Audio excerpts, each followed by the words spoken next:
几周前我在 Pinterest 上面看到这张照片，它给我感觉就是一个70、80年代一个复古的夏天的一个氛围。我进 Photoshop 里面调了一下，那很明显发现它的光是从右上方下来的。我想要改变它的颜色结构，去和莫内这张印象日出去做个结合。那接下来你们就自己看咯。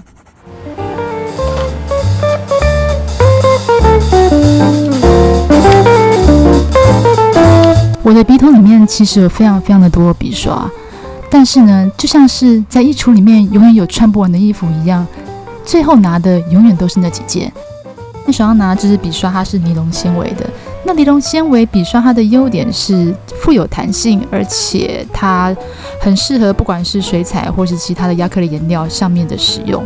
那在抓取一些淡色系，像我今天这一层画面上使用的金属颜料呢，它其实也是相当的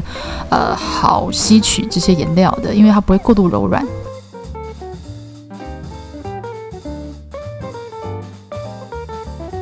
我自己在剪接这一集后制的时候，其实一直在犹豫说到底要不要把它PO出来，因为我其实觉得这张画并没有达到我想要的标准。为什么呢？因为我从我的抽屉拿出一盒我在多年前买的这个金属颜料，那其实我想要制造出来是一种复古夏天的感觉，但是这个颜色其实它在画面上的呈现非常的细微，有时候细微到甚至它的一些折射跟反光必须要在某些光泽下面或是光影之下才能够用肉眼看得清楚。但是我今天又想要把一些比较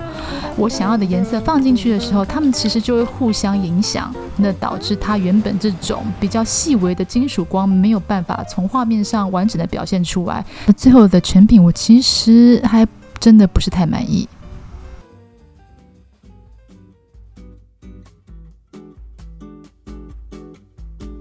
但是身为一个需要花很多时间摸索还有创作的创作者而言，再加上现在还有剪接的时间，我觉得这些画好的图放在我的电脑里面实在是非常的浪费，所以我就想说就把它 PO 出来赚点流量好了不是啦，还有你知道的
画水彩，但是我觉得水彩令人比较不是那么确定的地方是，它需要花时间去等待，等它干，等它颜色改变，等它那个沉淀的感觉变成是否达到你心目中那个期望。可是这也不就是创作有趣的地方吗？我们大部分时间是在享受那个未知的领域，那很多时候也许结果跟我们期望的并不一样，但是那好像是帮自己的脑洞里面又开发了另外一个小宇宙，那种很微妙的那种快感。 OK，